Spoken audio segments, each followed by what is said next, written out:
This is the Sixth Man Show, an Orlando Magic podcast, with your hosts, Luke Sylvia and Jonathan Osborne, covering all things Magic basketball. By fans, for fans. Go Magic!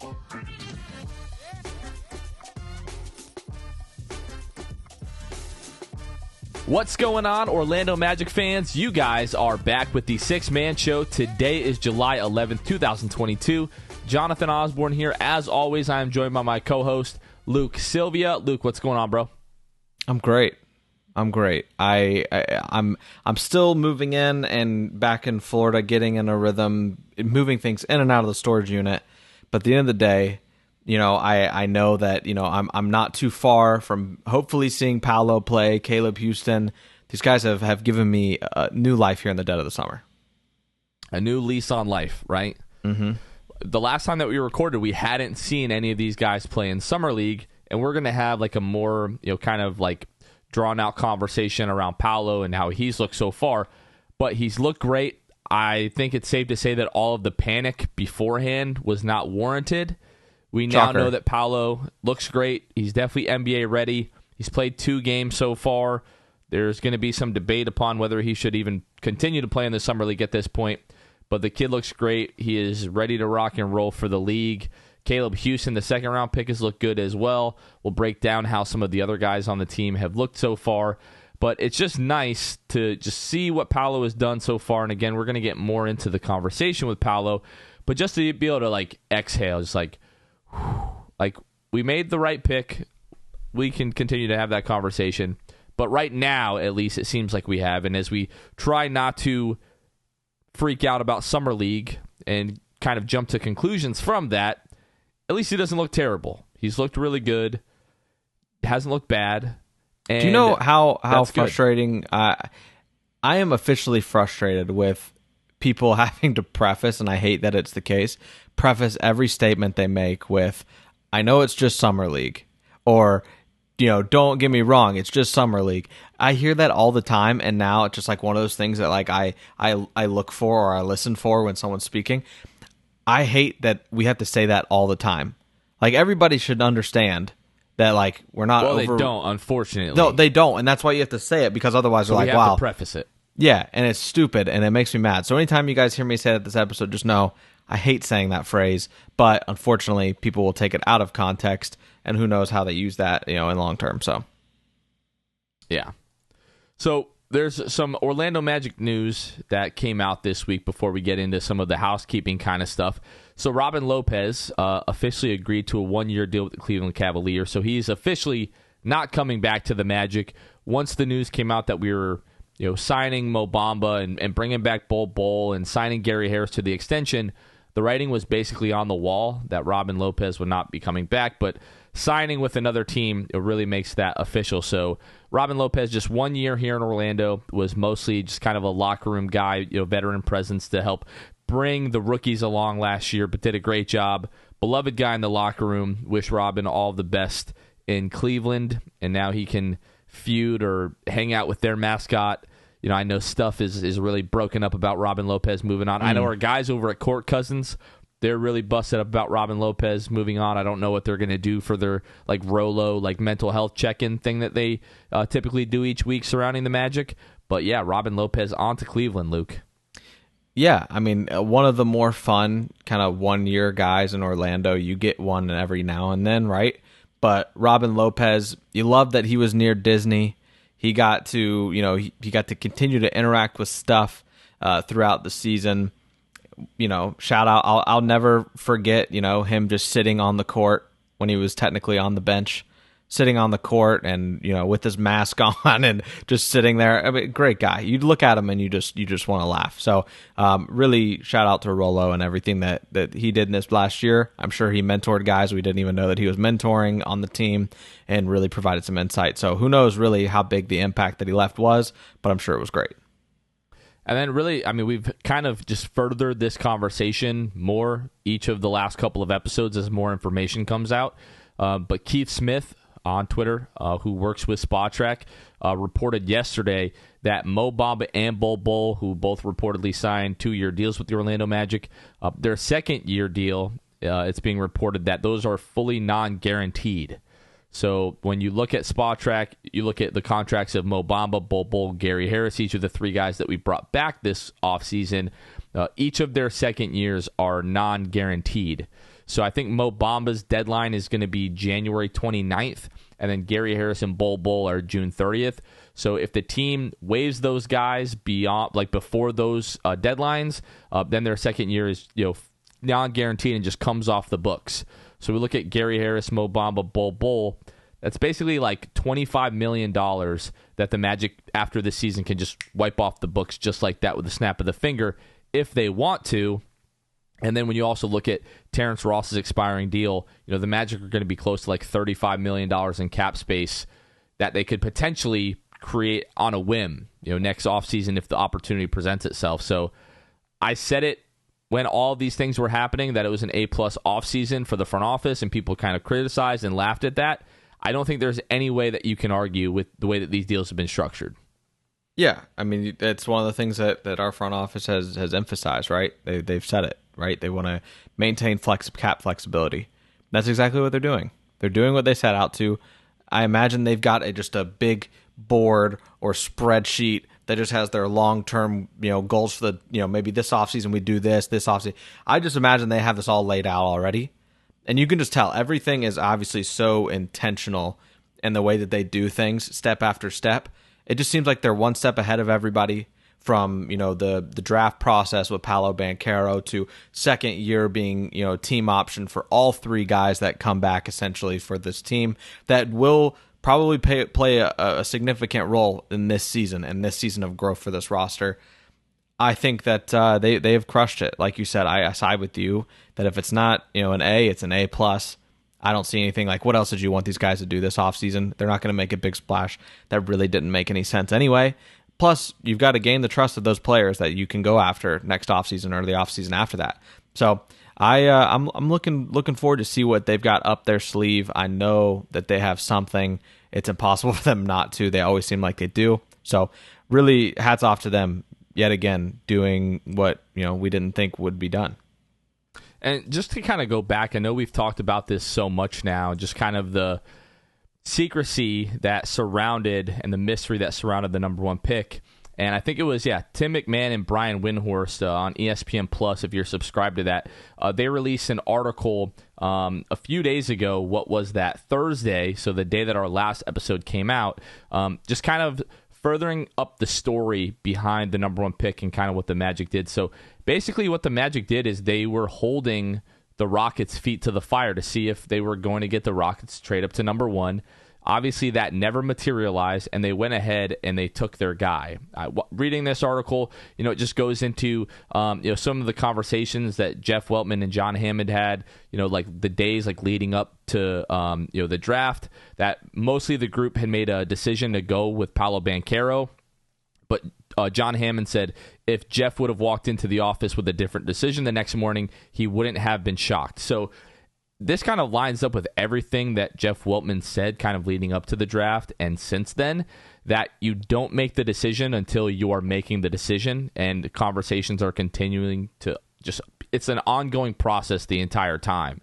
So we're still hearing this. I'm listening to some other podcasts, that cover, different teams. And as they're talking about Paolo Banchero at the top of the draft, there's still this narrative that either the Magic kind of just picked Paolo in a panic to try to get Houston to trade up, or they weren't really sold on Paolo until the last, couple of days. And then no one really knows. Let's just leave it at what it is. We continue to talk about how great of a job this front office has done in the offseason and just kind of keeping everything close to the vest in terms of the draft. That's all it was. They just don't tell anybody. They went about their process. They picked the guy they wanted to pick. We can just kind of stop with all these other narratives that it was this big misdirection and they were trying to fool everybody. No, they just didn't tell anybody what they were doing. Yep. I mean, that's all there is to it, Jonathan. That's all there is at this point. Ain't much else to say about that, right? No. Can we just all move on? Because we're never going to hear anything different than what has been reported the last couple of weeks here. A pretty exciting thing, Luke. We're actually partnering with our friends over at FOCO. So if you're not familiar with FOCO, they make all types of cool like NBA memorabilia, like bobbleheads and different figures. They're just come out with their Cole Anthony City Edition bobblehead for this year, and also their Franz Wagner Rookie Series bobbleheads. We're partnering with them. If you want to get one of these or pre-order one of these, they're not for sale yet. You do have to pre-order them. But if you're interested in checking those out, you can go to our Instagram, and then in our bio, in our link tree, it's one of the first links there, the FOCO bobbleheads. You guys can go ahead and check that out. If you do purchase a link from that, it is an affiliate of ours. We get a small percentage of each one of their sales, so that does help out the show a lot. And then if you guys have not heard yet, Orlando Weekly, each year they put together a Best of Orlando ballot, different performers and different acts, different facets around the entire community. Different performers is right. Yeah, they do have like a best OnlyFans category, which, we are not in that category, thankfully, and it will not be anytime soon. But yes, best local podcast is one of the categories, and that's what we were nominated for. So if you guys can go to vote.orlandoweekly.com, under the local notables category, you can vote the Six Man Show for best local podcast. Again, that really helps out the show a ton, and we're excited about that, and we hope to win. So go ahead and throw us a vote. That would be very much appreciated. And then each week we shout out our patrons. So we have a Patreon channel. You can find us at patreon.com/The Six Man Show. It's where our listeners and fans of the show can partner with the podcast to help financially support the show, to allow us to do the things that we like to do, help us, upgrade equipment, help us do awesome giveaways, which the more patrons we get, the cooler types of giveaways we're able to do. Like for the NBA draft lottery party, we gave away a signed Franz Wagner jersey. Would love to give away something that Paolo Banchero signed. So maybe if we get some more patrons, raise the funds behind the scenes here, maybe we can give away some Paolo Banchero stuff. That would be really exciting. But again, if you're interested in helping support the show, you can find us at patreon.com/The Six Man Show. We have 3 tiers that you can choose from, a size for every budget and different benefits that you might want to take part of. But we also shout out all of our brand new patrons on each episode, and we shout out our Hall of Fame tier patrons on every episode. And that's what we're going to do right now, Luke. Shout out Court Cousins, Armin, Carson Tulo, Jonathan Borges, Magic Player History, Wiffle, Ryan Singh, The Distract, Pierre A., Dylan Holden, Mr. Mikey, Lil Penny, Drum, Danimal, Dutto15, Bobby Skinner, Nate Dodley, Gotti93. You guys are the real MVPs. Thank you so much for your support. Luke, let's talk about Paolo Banchero. I'd love to. So again, I'd love to. I can't stop talking about the guy. Can't stop watching the highlights, watching these Summer League games. It's been a ton of fun. There was a narrative, the last week about whether or not the Magic, screwed up this pick. It wasn't by us. It was by some other members in the media, some other Magic fans. And now, just to be fair, it's kind of the national narrative. Every podcast that you listen to now, it's about how the Magic the Magic fans are worried that they screwed up the pick, which is not the case for the most part. Just kind of depends who you ask in that department. But we finally got to see Paolo Banchero make his debut on Thursday against the Houston Rockets. Number 1 versus number 3, Paolo Banchero versus Jabari Smith Jr. out of Auburn, who, like everyone knows, was rumored to be the number 1 pick by the Magic for quite some time leading up to the draft. But we finally got to put all of the rumors, the anxiety, the anticipation, all of that to rest with Paolo's debut, and he looked incredible. Game 1, Paolo finishes with 17 points, 4 rebounds, 6 assists, 1 steal, 2 turnovers, 6 fouls, a block, 5 of 12 from the floor, 2 of 3 from the three-point line, 5 of 5 from the free throw line. Looked incredible, both sides of the floor. Defense, we can talk about this. There's still some things to be desired there, but made a great play on Jabari Smith Jr., a chase down block at the rim, and gave Jabari, problems off the dribble. We know that's a weakness of Jabari, but Paolo did a great job standing in front of him, Luke. What stood out to you from Game 1 of Paolo Banchero? I think it was so many things, right? I mean, this is someone who I really didn't know. I knew he was, going to be a great player. We've said this leading up to the draft, right? We said, any of these top 3 guys are going to, wouldn't shock us if they were all-star level. Where I wasn't necessarily convinced on any of these 3 guys was, could they single-handedly change the franchise? Now, I'm not saying that Paolo in this game, convinced me that he is the next LeBron James by any means, But the thing that stood out is the thing that I already knew about him, but it just further got confirmed for me. This just like the physicality and just seeing Paolo compared to all of those guys on the court for Houston, seeing Paolo run a small ball five, like he's able to do it. He's able to do it all, especially in Summer League where he is just kind of head and shoulders above basically everybody on the court. But just the way that he seemed to just stick out among everybody, not only in that way, just in his play style as well, right? Like, you can look and you watch just a couple possessions and you're like, oh, I already know who the alpha on the floor is. It's Paolo. And Paolo's the best player on the court too. Let's not get that twisted either. He absolutely was the best player on the court. I think that it was just a mix of things for me, to be honest. He goes to the free throw line, gets there 5 times, which I would be fine if he could get to the free throw line 5 times a game, or at least shoot 5 free throws rather. But it just incredible. And there was some times defensively, Jonathan, where I was like, oh, he kind of got blown by there, but he's able to recover and make the block at the rim. Or maybe sometimes he got blown by a couple times and the help defender might have saved him. Sometimes it would lead to an easy layup. I don't know. There was a lot to take from this game, so it's really hard for me to just pinpoint like what stuck out to me individually. So I want to ask you, what was kind of your highlight from Paolo's game? The highlight was just the ability to show flashes in every aspect of the game. Like 6'10", 250, obviously the guy has the tools to be a good rebounder, right? We saw like the passing ability. He had a no-look pass to Caleb Houston in the corner for an open 3. In the second half, Devin Kennedy kind of came off of like a curl and cut to the rim, and Paolo found him there for a wide open layup. We saw the on-ball stuff looked pretty good on Jabari. Now it was 1 versus 3, so he has kind of that added motivation there. But like you said, Jabari did blow by him a couple of times, but specifically, like we mentioned, had the chase down block at the rim. It was just his willingness and ability to compete on that end, where people were talking about in the pre-draft process, like he was going to be some kind of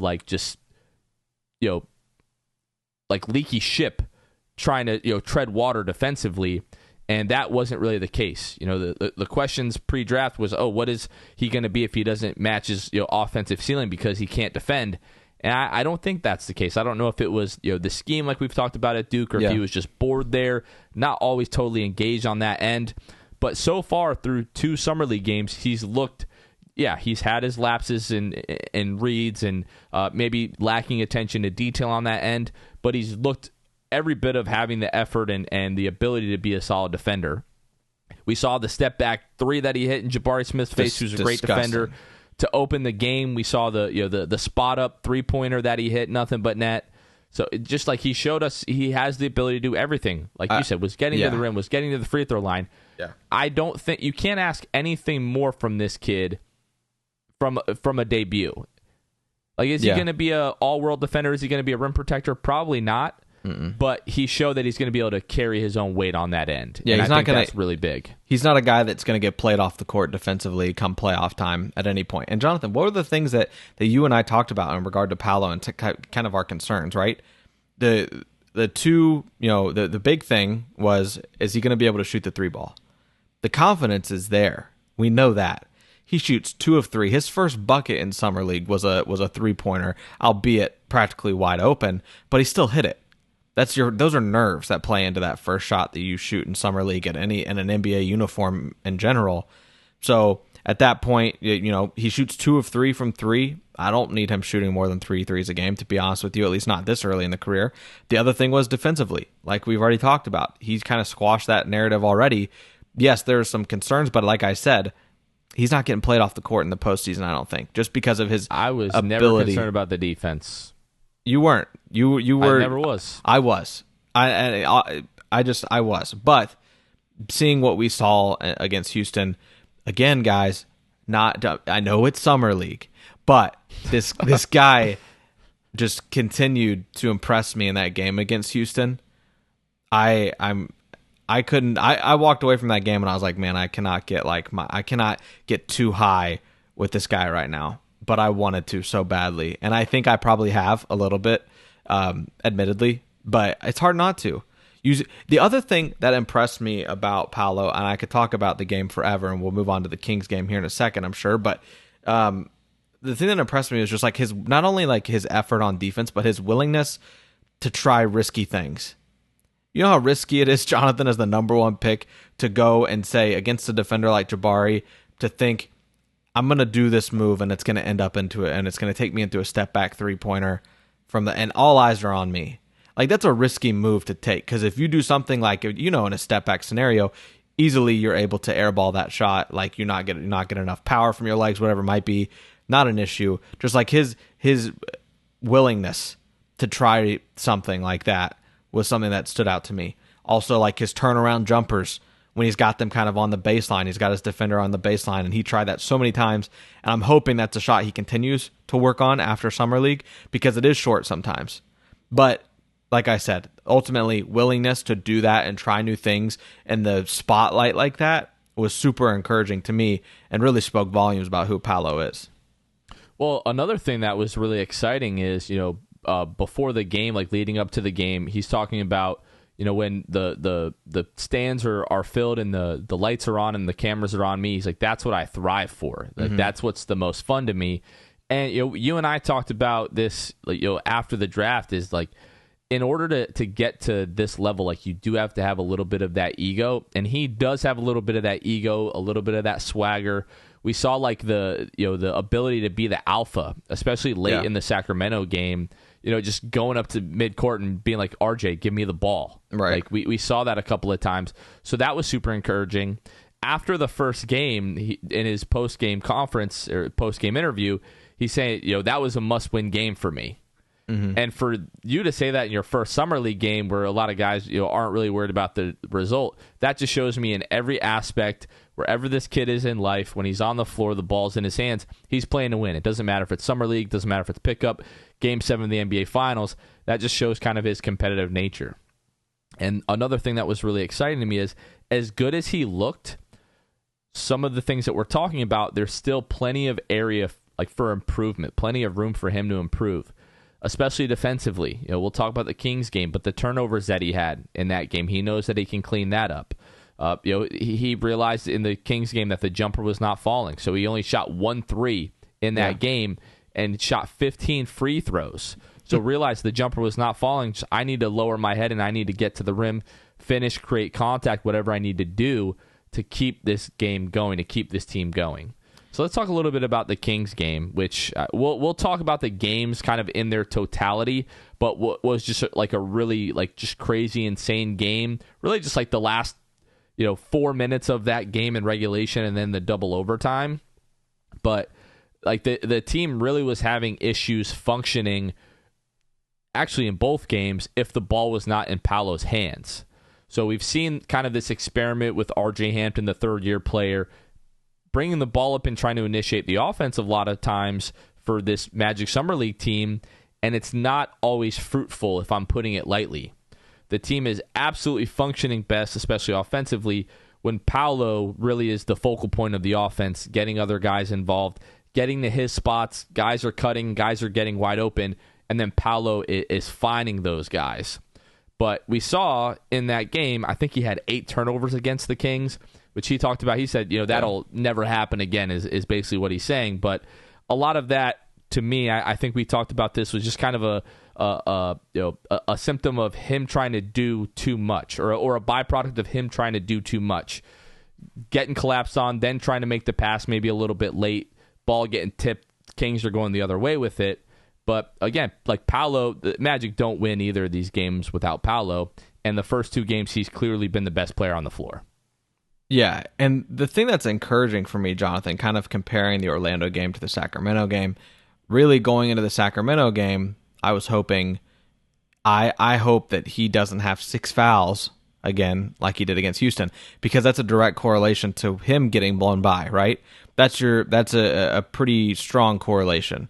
If you get blown by, and if you know this, if you play pickup ball or if you've played any type of organized basketball, guy blows by you, you probably pick up a frustration foul, or he's going to get to the bucket, so you foul him so that it doesn't get to that point and you foul him on the floor.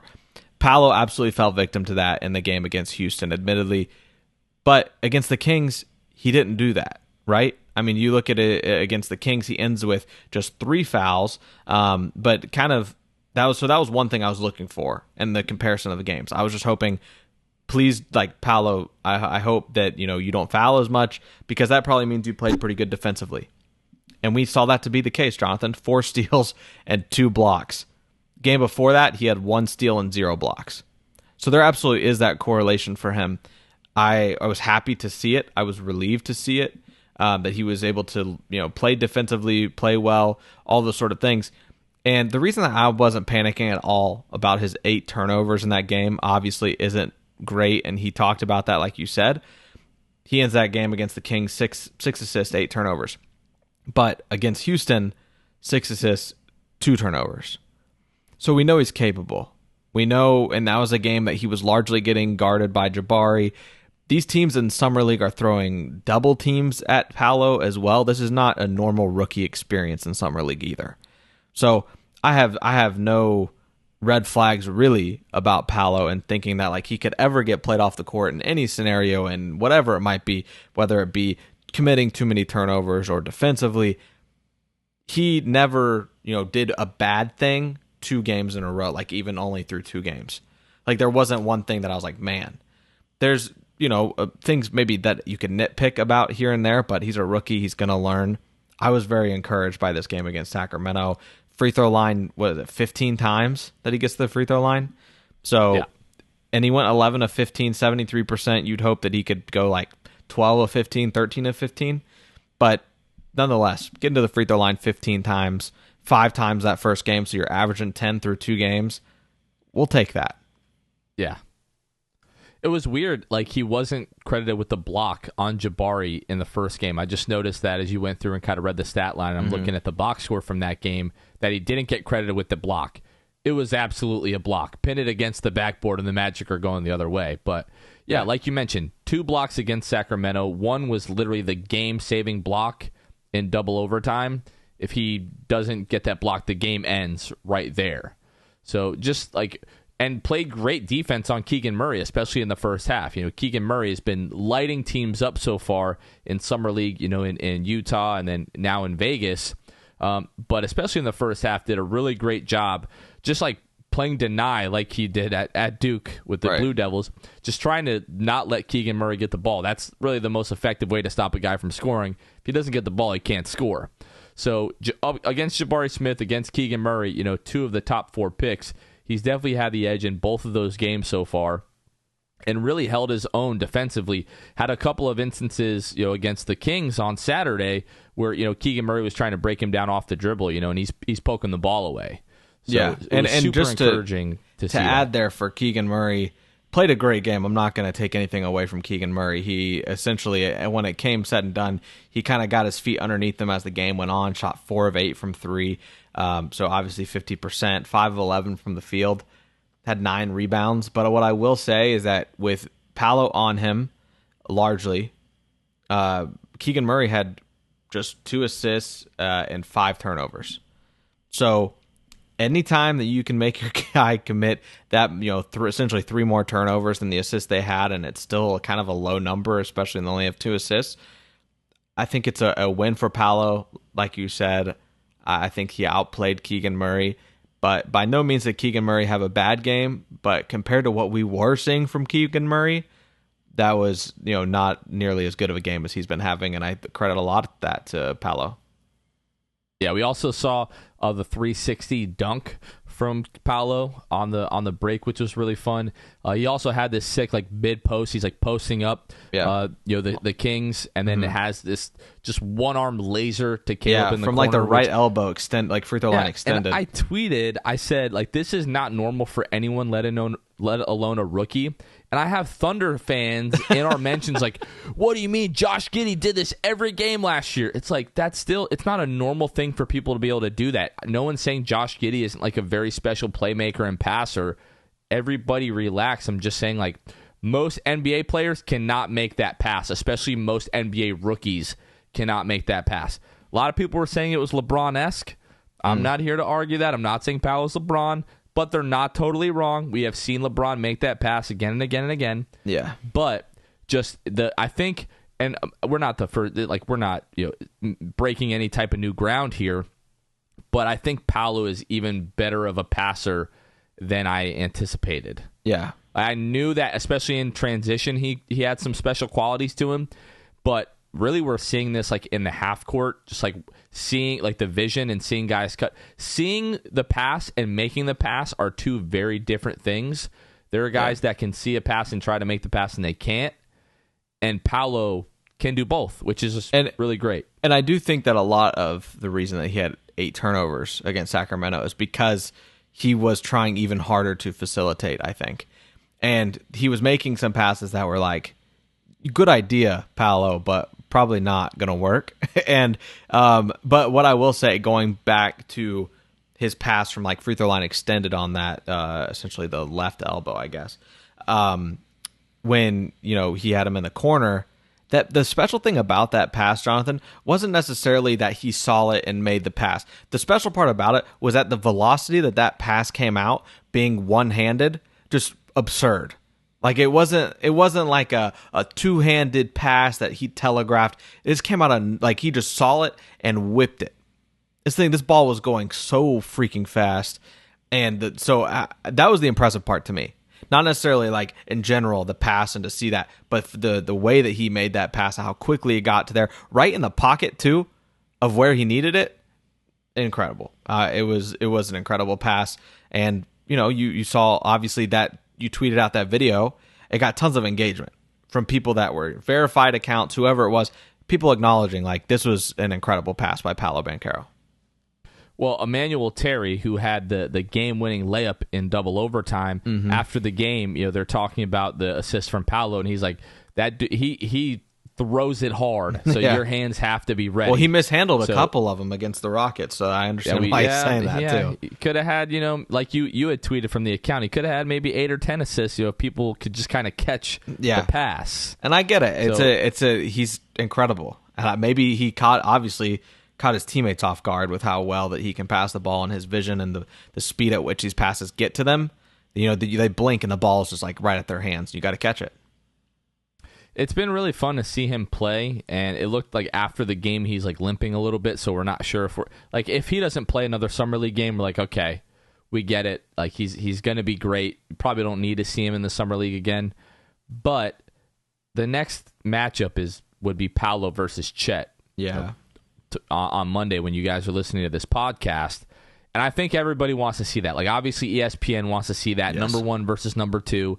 I'm sure they've already contacted the Magic like, hey, we really need Paolo to play in this game. Same thing, OKC with Chet. Like that's the matchup that everybody wants to see at this point. Like Jabari Smith Jr. hasn't really set the league on fire his first couple of summer league games here. I think I want to see him in this last game against Chet and then just shut him down for the rest of summer league. I'm cool with that. How do you feel about that? Yeah. I would love to see him play, but I think that's very selfish of me.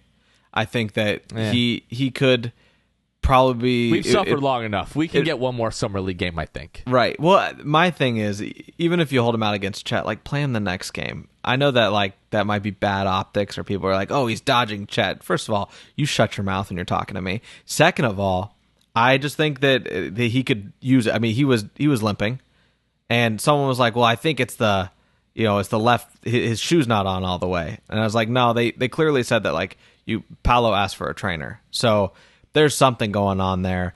If they think that it's best for him to sit out, is what it is. End of the day, it's summer league. I just selfishly want to see Paolo play basketball at least one more time before I have to freaking wait till preseason. Yeah. Well, let's talk about the Houston game just kind of in its totality, because Paolo wasn't the only exciting part of that game. The Magic's other pick that they took 32 in the second round, Caleb Houston. In this game, 20 points, 7 of 12 from the floor, 5 of 9 from 3. Also added 6 rebounds, and just kind of, I don't want to say looked like Franz, but just in the same quality that Franz has of always being in the right position, making the right play, not being caught in spots that he's not supposed to, making really well timed cuts. We saw some of those same qualities from Caleb Houston, and obviously we know what this front office looks like or looks for. So when I saw that, I was like, okay, this absolutely makes sense. I felt like the beginning of that game, even though he really shot the ball super well in the second half, but it was like, okay, this guy is going to look good here, but he's going to look much better in a more structured system where he has a defined role and is playing with better players. But the shooting ability was on display. Like I said, shot 5 of 9 from the floor. So Paolo and Caleb Houston, the two rookies, are really the big spots or the bright spots for the Magic in this first game against the Houston Rockets. For the Houston Rockets, it was really just mostly Josh Christopher, 22 points in 25 minutes, 7 of 18 from the floor. Tari Eason, Jabari Smith Jr., two of their rookies. Tari Eason, 14 points, 13 boards. Jabari Smith really struggled. 10 points, 4 of 10 from the floor, 1 of 4 from the three-point line, which is really supposed to be his specialty. Added 7 rebounds, but definitely didn't wow you. And people are saying, well, next to a guard like Josh Christopher, who got 18 attempts up, really just looking for his, isn't really the best way to accentuate Jabari's strengths. Well, he's going to be playing next to Kevin Porter Jr. and Jalen Green in Houston. So is that going to change totally? I don't know. Maybe Jabari just needs to kind of find that shooting rhythm, and we'll get some more open looks once the NBA regular season starts. But this game was just largely controlled by the Magic for the entire time. The game really never felt like it was in question for the Magic. Finished the fourth quarter 20-12, win 91-77. The Sacramento Kings game was definitely a lot more exciting. Yeah. This game was really exciting just because of the reasons that Paolo and Caleb looked incredible. Yeah, I did not care about the result going into either of these games. Now, that changed for me during the Sacramento game when you blow the lead that you do, which we'll talk about. But kind of focusing on the Houston game, Caleb Houston plays great, plays really well. And again, another thing that I don't like to preface, but I have to say it. I'm not saying that Caleb Houston is Stephen Curry, so please don't do that to me. But what I will say is that the way that I would like to see if Caleb Houston has watched a lot of Steph Curry. Obviously, if he is a basketball fan, he knows Steph Curry. He probably admires Steph Curry's ability to hit the three ball. But one thing that is overlooked by maybe the casual NBA fan is just Stephen Curry's ability to play off ball. Guy's always moving, always making the right cuts, always ready for the pass. Caleb Houston reminded me a lot of that during that game against Houston. I think that he showcased that very well early and often. Goes on to just hit 3 after 3. I think what's incredible to me about Caleb Houston I feel like he catches his releases pretty high. So if the ball is like right above his chest, he's just going right up with it, right? It's the epitome of just a quick catch and shoot. Caleb Houston really impressed me in that game against the Rockets. Also his rebounding ability. 6 rebounds in both of those games against the Rockets and Sacramento.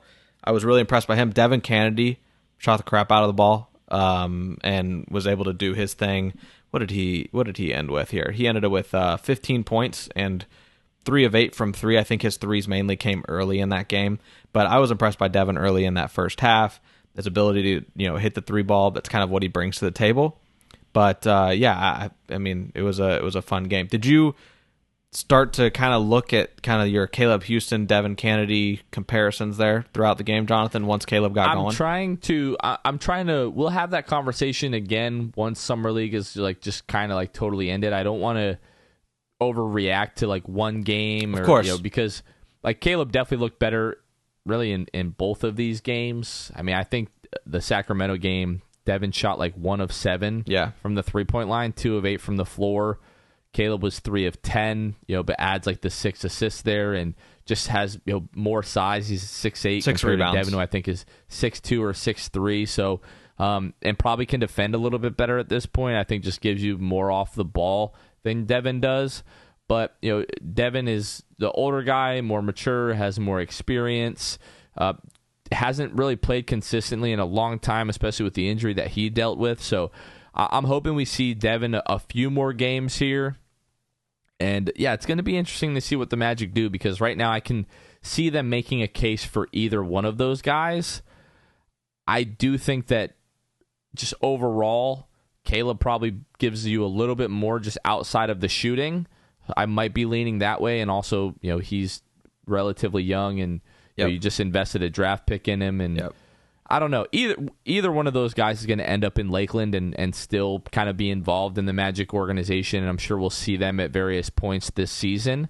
But I'm really trying to hold off. I was thinking about that before we started recording today, whether or not I wanted to have that conversation yet. I'm like, it feels a little bit early to make like a real decision one way or the other. How about you? I do think that it is too early, obviously. But at the same time, Caleb showed me more than I thought. And I already was thinking that Caleb and Devin would be kind of a comparison like I brought up in that last episode. But now even more so, it just got me thinking about it more. And I was like, Caleb's younger. I just feel like he brings more to the table. I don't know that. I mean, you said it before. I think, you correct me if I'm wrong. I feel like last episode, which wasn't incorrect, at least at the time, Devin is better than Caleb in terms of like a basketball player at this point. But I think it's way closer. And I said that. Like, I just think it's closer than that. I think Caleb could have an edge up on him. Again, Summer League, yada, yada, yada. But I think that there was things that Caleb showed flashes of that he's young, man. He's young, and I think that he can continue, obviously, to develop and really prove that he's worth a roster spot on this team. If not this year, then absolutely next year. And I might be wrong here, but I don't think that Caleb has committed a foul in either of these first two games. So, like, the eye test is one thing, but especially once we start to have the conversation around what do the Magic value. They value size. They value defensive versatility.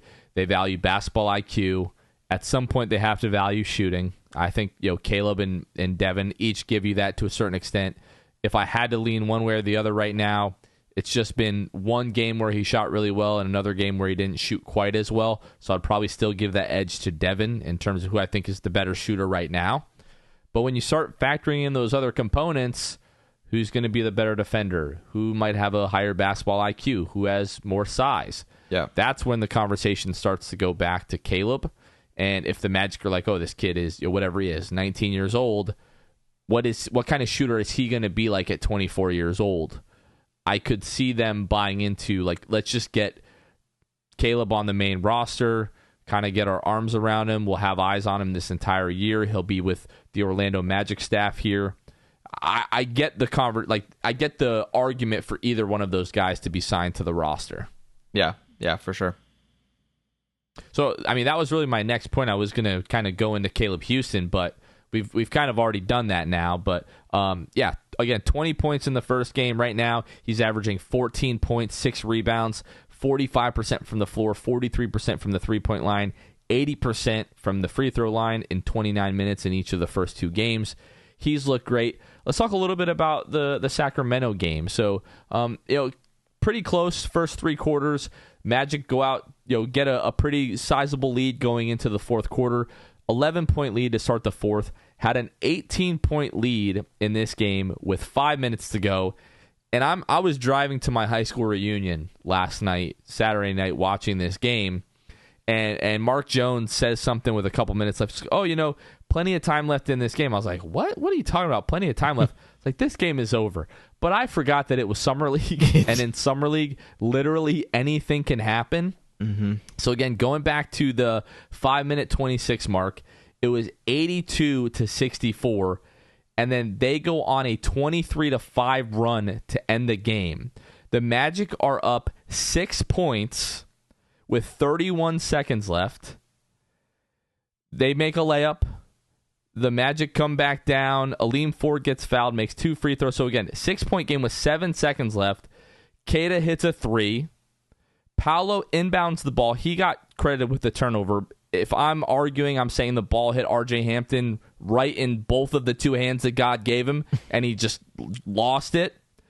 The Kings recover it. They throw it out to Keegan Murray, who hits a 3 from the left wing at the buzzer to force overtime.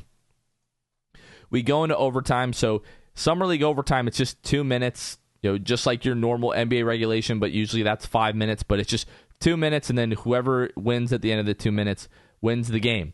Well, the Magic are tied at the end of this. So again, the Kings tie the game 102, left in the game, 89 apiece. Keon Ellis hits a 3. Then with 6 seconds left, Devin Kennedy gets fouled, makes all 3 free throws, big free throws. Game ends up going into double overtime. Now, double overtime in Summer League, Luke, which I forgot all about this, it goes to sudden death. Yeah. So whoever scores first wins the game. So Paolo turns the ball over at the beginning of overtime. Kings call a timeout. They run a play that ends up with a lob to Keita. Paolo comes from behind, recovers. It's not his man, just kind of coming from the weak side. Makes the block on Keita to save the game. They called it a foul initially, but they go to the review, which took forever. I rewatched it last night when I got home. They said that it was not a foul. It was a block. Orlando's ball. Paolo goes down the other end, tries to get to kind of his spot to get a shot up, gets doubled, loses the ball, recovers it, throws it to Emmanuel Terry, who makes the layup, wins the game. And yeah, one of the craziest Summer League games you will ever see, one of the craziest finishes. I'm sitting there waiting to go into my reunion. I'm like, oh my gosh, we're already late. This game's just about to be over. You're up 6 with 7 seconds left. And then I'm like, game's going to overtime. I'm like, Luke, you got to do the post game. I got to head into my reunion. I'm not going to be able to make this video. You said it was one of the best Summer League games of all time. Mm-hmm. Yeah. I mean, just ridiculous. Like you said, anything happens in Summer League. And they gave you some gems too, right? They gave us Paolo mic'd up, just barking at everybody, which I absolutely loved, because you see Paolo talk and it's like, is he the most vocal guy on the court? I don't know. But after hearing his mic'd up and everything against Sacramento, he's got no problem being vocal. You could hear him in the Houston game, defensively, just yelling, communicating. A really good communicator on the court. Gave us that gem. And then we got the gem that was Keita from the Kings. He hits that 3. I believe he hits that first 3 before Keegan hits it to send it to overtime. He hits it. But then they show, have you seen the interaction between Keita and Paolo at the free throw line later in the game? I did not see that. So Paolo says to Keita, you weren't supposed to make that 3. And Keita said, you don't know me, bruh. Oh my gosh. And I thought about it and I was like, is that right? Like, should they, like, did the scouting report have Keita as a 3-point shooter? I went, Jonathan, I found Keita's G League stats for the Stockton Kings last year. He attempted .13 a game and didn't hit a 3. So Paolo did know you. You just took the 3 when you were open, and it was a great shot. Well, I love it. But how many, that's always my go-to when I'm playing with people for the first time. Like, I try to, I'll, especially when I'm playing with young kids, I go up to them like, bro, I'm old. Like, take it easy on me, Or if somebody hits a 3 in my face, I'm like, bro, you weren't supposed to make that. Like, what's going on here? It could have just been like that little kind of banter, like Paolo's just trying to joke around. And I mean, credit to Keita, like, that's a great comeback. Like, you don't know me, bro. That's an all-time line. Good for him. According to the scouting report, was definitely not supposed to make that shot either. No. When he took it, I'm like, there's no way this is going in. This game is over. Yeah. And then all of a sudden we're going into overtime. But splashes it. But yeah, no. But the back and forth in this game was fun. Honestly, it was a great game, but it shouldn't have been. Like, this is a game that if this happens in the regular season, we're not happy. We don't consider this a fun game in the regular season. It was a fun game. I don't want to be the guy to see this, to say this, but how many times do we have to see the Magic have like a second half collapse? Hey, I'd be lying if I said I didn't see. I saw so many people on Twitter say stuff like, they were just giving them a glimpse into the regular season. I guess Jesse Murmis coached us into that. Shout out to him. Just getting us ready for the regular season. So it wouldn't have been classified as a fun game in the regular season by any means to have to go through something like that. But that type of game and give up that huge lead. But G League standards, it was a fun game. That's not our actual roster. That's not the Kings' actual roster. It was fun. It provided some really good moments. And you come out with the win. That was what I just, like, a sigh of relief when I got the update that the Magic won the game. I was like, oh my gosh, thank God. Like, if you're going to blow a huge lead like that, at least win the game so I have something to feel good about at the end. I would have been crushed. And that was the only Summer League game that I truly have been invested in the result.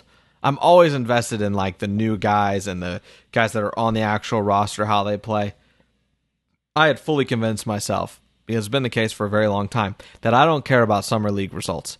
But the Magic blew that lead, and I was like, you guys need to win this game. I don't care what you do. You bring the whole squad that showed up to watch the game, put them in the pinstripes, take off all the bench warmers jerseys, and get them in the game, and let's win this basketball game. How cool is that? Like literally almost the entire team courtside. You had J.I., Gary Harris, Jalen Suggs. You had both the Wagners, the Franz brothers, the Wagner brothers. Yikes. You had Chuma there. You had Mosley there. You had Cole everybody was there. Like the whole it would have team been is easier there. for you to say who didn't show up, and I really don't know who it is. Who didn't show up? Mo wasn't there. Mo Bamba wasn't there. Uh-huh. Bol was there. Yeah. It feels like the whole team's out in Vegas. Wendell regardless. wasn't there. We've seen a good mix in that between Houston and Sacramento games. Right. Wendell was there the first game, but I don't think he was there last night. I think like a lot of the team has at least made an effort to be out there. So that's been cool to see. I think we've gotten at least one appearance from everyone except Mo Bamba at this point. Mo wasn't out there, right, because he was signing that contract during the Houston game, probably.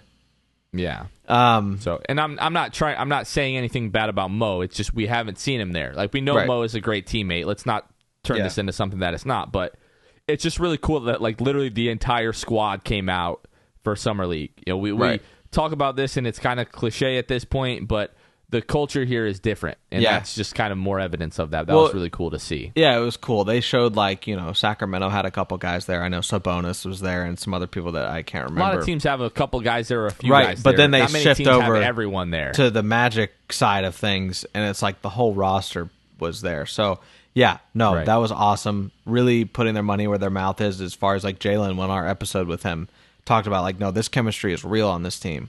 It's not just something that you talk about. And it's true. You know how many of these guys could be vacationing and just doing their own thing? And instead they're going to Vegas. Don't get me wrong. I know that they're having their fun in Vegas. But they're going to the games. They're showing face. Cole Anthony did a fun interview, I believe, at halftime of that Kings game yesterday. And Mosley's been on. Weltman's been on. Weltman talked about the progress of J.I., saying that he's kind of the goal, obviously being very vague with us, but the goal is to get him back to where he was, you know, prior to his ACL in the bubble, and just continue to rehab. I think he said the goal was to get him back to where he was before the right leg injury. Oh, so that would the be one the on New hamstring, Year's Day, right? Which, like, to me is like, no, not New Year's Day. The one that occurred like towards the end of the season. Yes, you know, where they the said, one that was after now he's ACL, had the hamstring injury. Yeah. So I'm like, well, I mean, you know, we're basically like 3 months away from opening night. So I don't want to start the conversation, you know, whether or not we're going to see J.I. opening night.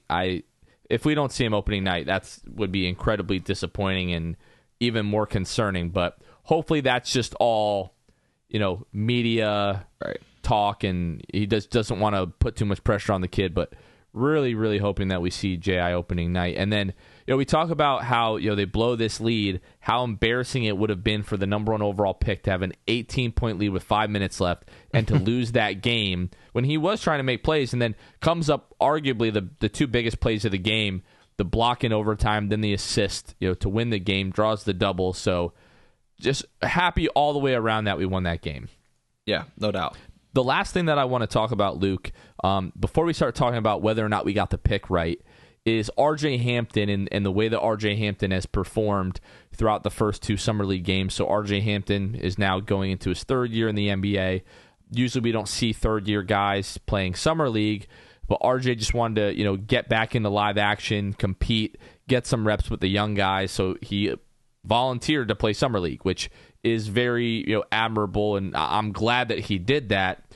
But I didn't really think we were going to see as much R.J. Hampton on the ball, kind of as much as we have had. And it's not really what you would have expected out of a 3rd-year player to be struggling with the things that he's struggling with. Like, in terms of, like, ball handling, he's really not able to get to his spots. He's mostly, like, forcing his way to his spots, and then even if it's not really his spot, it's like he's getting stopped, and then he's just throwing up an ill-advised attempt.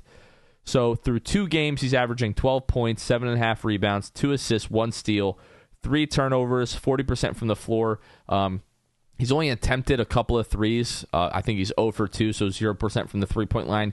66% from the free throw line, which is just still an kind of RJ Hampton thing, although it's not a ton of attempts. And he's been averaging 28 minutes a game. So the first game, it was 11 points, 10 rebounds, 2 assists, 4 of 11 from the floor, 0 of 2 from the three-point line. And then Sacramento is 13 points, 4 rebounds, 2 assists, 2 steals, 3 turnovers, 4 of 9 from the floor, and 0 of 2 from the three-point line. So with RJ, it's very much just the same thing that we've saw out of him the last couple of years with the ball in his hands. Doesn't really know what he's doing before he tries to do it. Tries to use his athleticism and his speed to get to spots. When he's cut off, he's just kind of throwing the ball up. And a lot of people feel like, Paolo might have even had better games if really the offense was run through him the entire time. And it kind of seems like RJ is just kind of impeding that at this point and is kind of being a detriment to the offense, like not really moving the ball when he should be all the time. Again, just trying to force things. It all comes down to like ability to break guys down off the dribble and his decision making, which neither of those seem to have really improved. And that's a real concern for RJ in terms of like evolving as a ball handler. Yeah. Listen, man, if you are in your essentially third offseason here as a professional in the NBA and you're struggling, and you're struggling in terms of your ball handling and your vision and really IQ, like I have concerns, and they're big concerns in terms of that. I think if RJ, and don't get me wrong, I think this is his role right now, we know this is vastly different than what it'll be in the regular season. Come regular season, he will not be a focal point offensively. He'll be able to just be a guy that just catches and shoots the ball. And I think that that's just really what needs to be said here. Because a lot of people, I've seen everybody's obviously taking the low-hanging fruit here and just like bashing RJ Hampton because they didn't maybe like him prior to the summer league anyway. But this role is so different than what he's used to. I don't think that he is getting worse. I've saw that out there a few different times. Like he's getting worse. Like it's not helping him. He's not getting worse by any means. He's just revealing what is the case already. And when it comes to, he's still going to have training camp. He's going to have preseason, all that stuff to get right. I'm not worried about him developing bad habits by any means. I just think that the Magic are further solidifying that like RJ's just an off-ball guy. He'll be there to catch and shoot those 3 balls when they come to him, and he can get out there and try to play defensively. He was essentially bringing the ball up the court a lot of the time, and each game I think he had 2 assists and 3 turnovers. So I think that's all you really need to see when it comes to that. Summer League isn't the end-all, be-all, but it sure does tell a lot, and we've learned what we kind of thought to be true about RJ Hampton in terms of that. I think he can be a fine, 9th guy, maybe off the bench, 8th guy off the bench, and just play his role, know his lane. I think he'll be willing to do that. And good on him for wanting to come to Summer League and do this. But just those on-ball attempts, man, like it is really, really rough against the Summer League competition. And like to be fair, if there's any time during the NBA calendar where you're getting live action and you're going to like experiment with kind of doing things outside of your role, it's Summer League. Understandably so. A lot of people just want to see the ball in the number 1 pick's hands. Point Paolo. Yeah. That's when this offense has been thriving Papi the most Paolo. In Summer League. Point Papi Paolo. We are trademarking that. Just kidding. Kevin is cringing listening to this right now, by the way.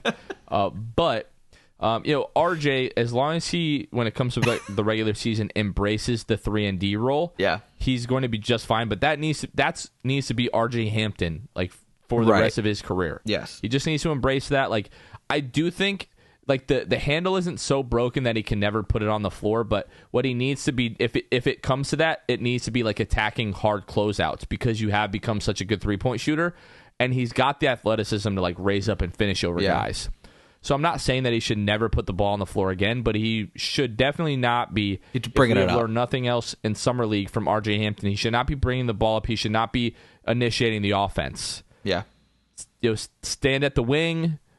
Pop out to above the break, sit in the corner, make a correct catch the ball, shoot the 3, make a cut, pump fake, 2 dribbles at the rim and jam on somebody. That's all You're we need. more than capable of doing that. We need RJ Hampton to get in the lab with Franz Wagner and Caleb Houston and just say, hey, guys, teach me. See, the thing about that is I don't think you can teach that, which is what makes those guys special. Right. Well, I mean, their instincts, right? At the end of the day, like their instincts on when to instinctively make those cuts at what times. It's strategy. And I hope that he can do that, because if he can develop an off-ball game, he becomes irreplaceable at that point, right? Like in terms of being that eighth guy off the bench, eighth guy, third off the bench, whatever it might be.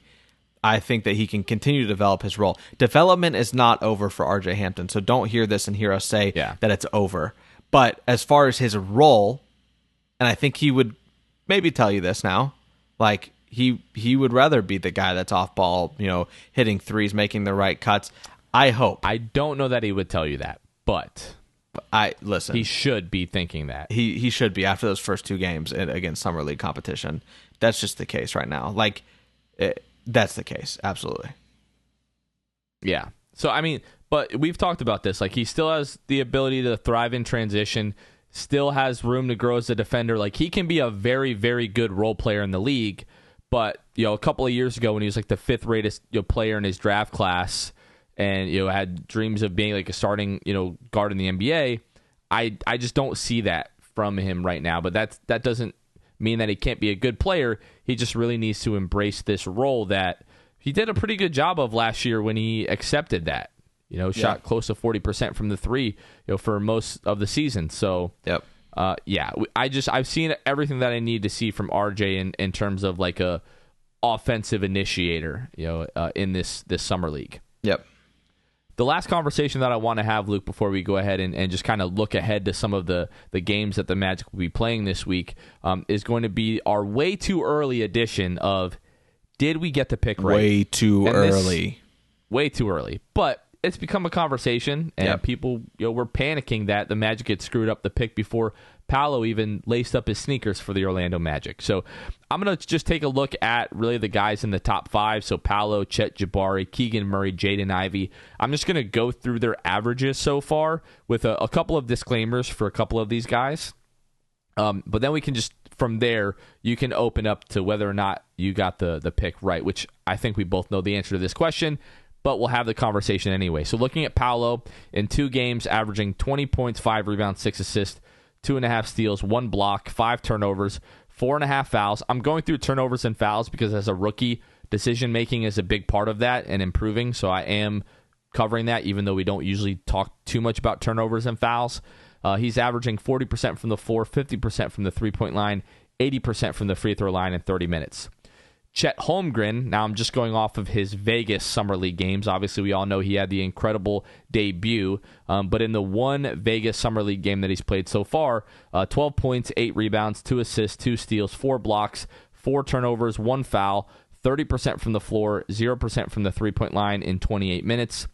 Jabari, 11 points, 8 rebounds, 2 assists, 2.5 steals, 1.5 blocks, 2.5 turnovers, 4.5 fouls, 14% from the floor, 20% from the three-point line, 50% from the free throw line in 31 minutes.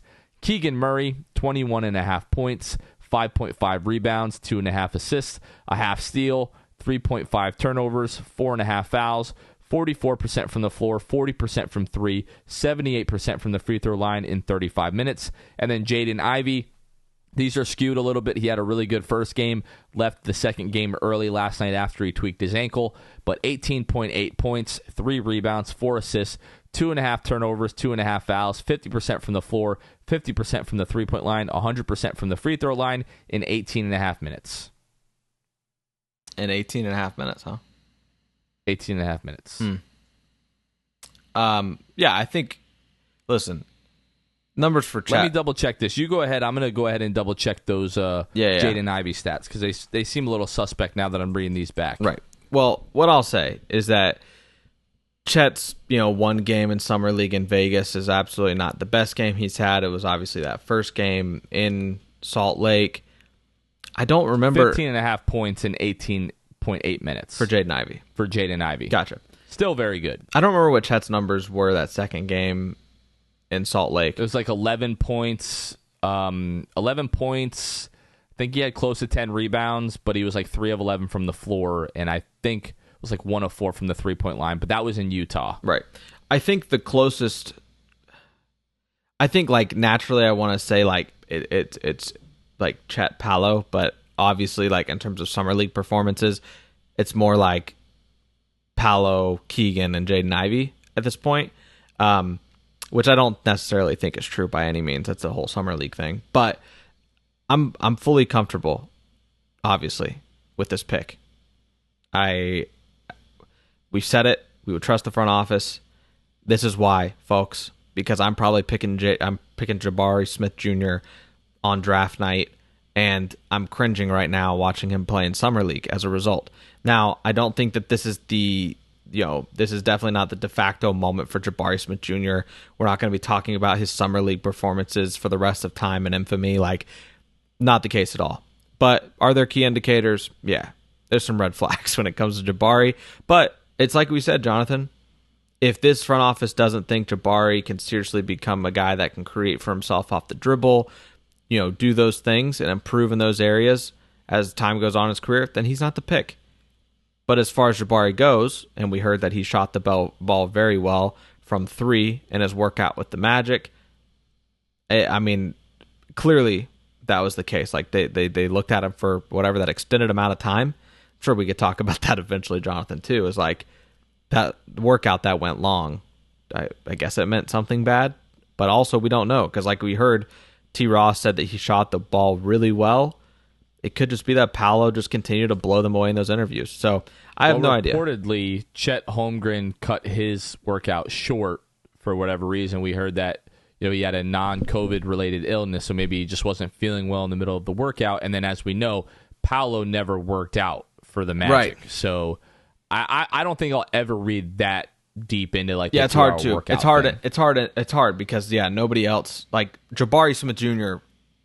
did everything. We talked about that as well. I called him a perfect little angel on this podcast, and I still believe it's the truth. He went step by step, did everything this franchise asked him to, and then unfortunately Paolo, Paolo was the guy. And this is why you and me... And that's not to say the Magic misled Jabari Smith, which I've also seen out there, which is just false. No, yeah, whatever. And end of the day, dude, it's a business. But these guys handle player relationships so well that I would be very surprised if that is the case.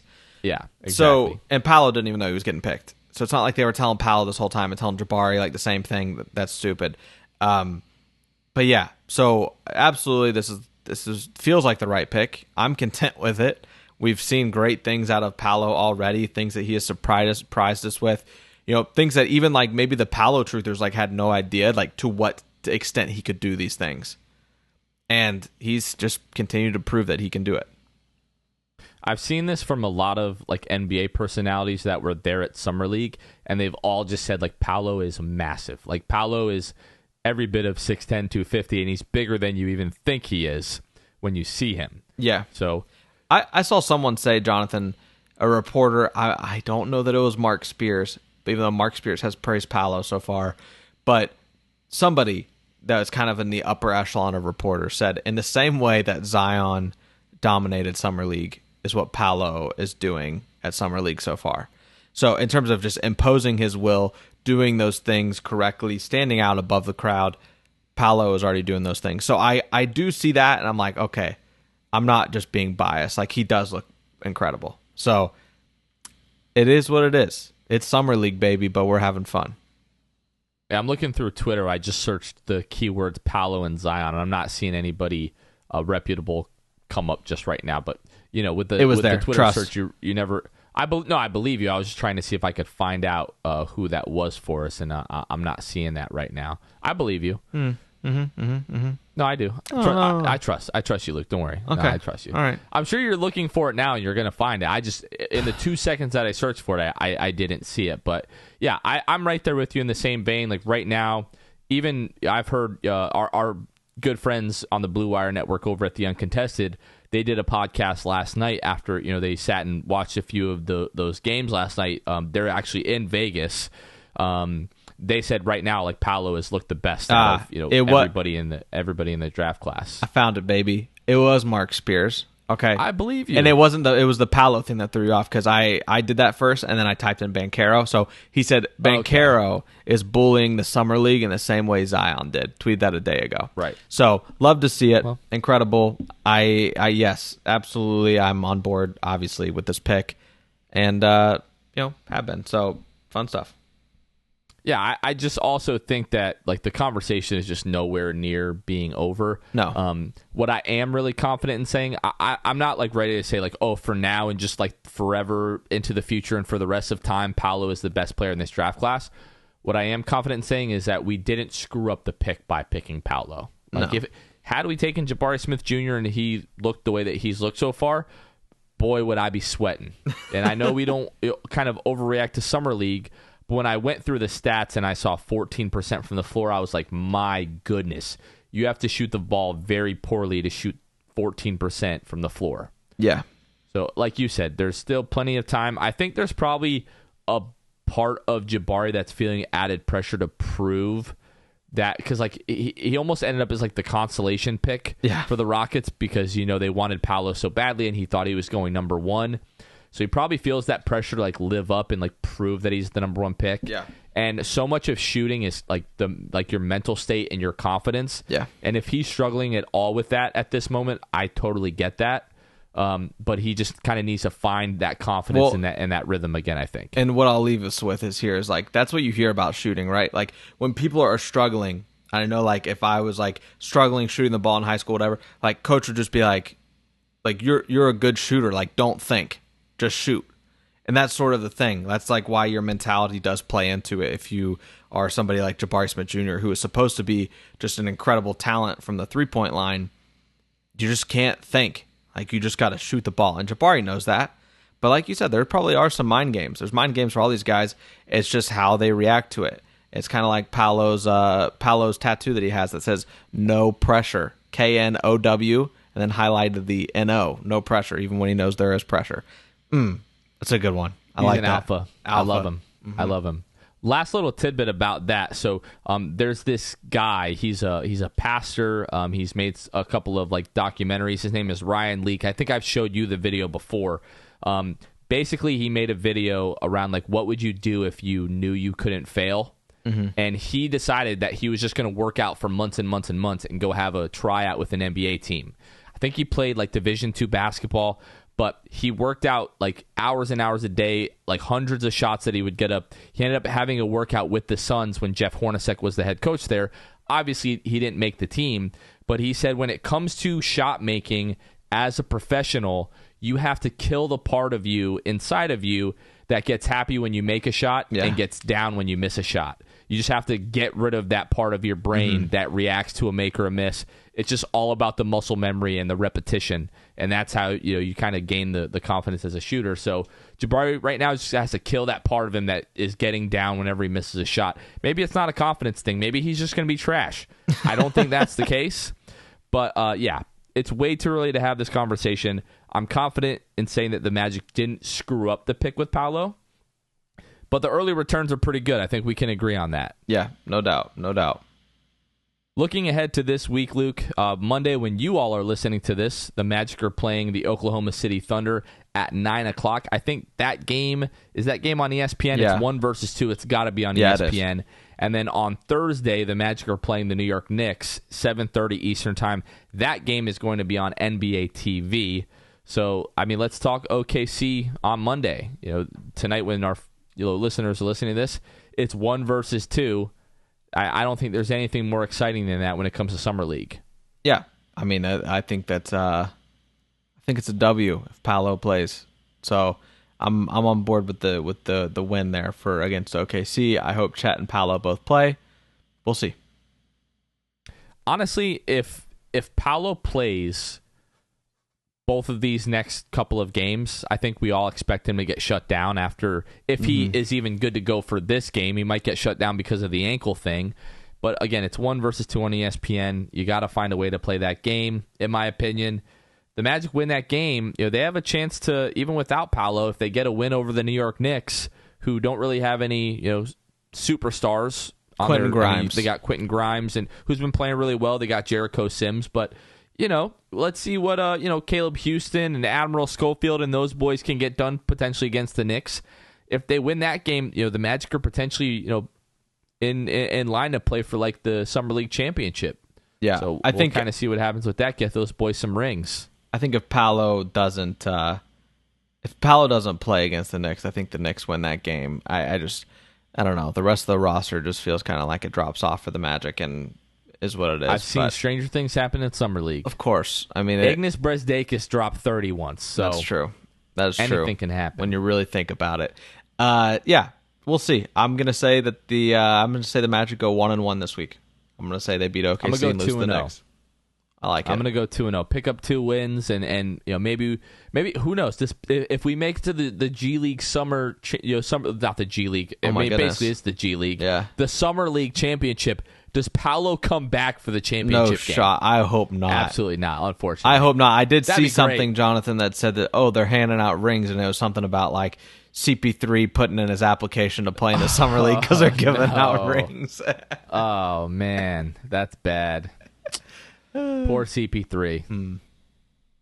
All right, well, I think that's going to do it for us. We are just going to come back, record another episode for you guys. It's going to come out on Thursday. We're really only going to have the one game, the OKC game, to cover. I'm sure we'll have plenty to cover from that game. Super exciting.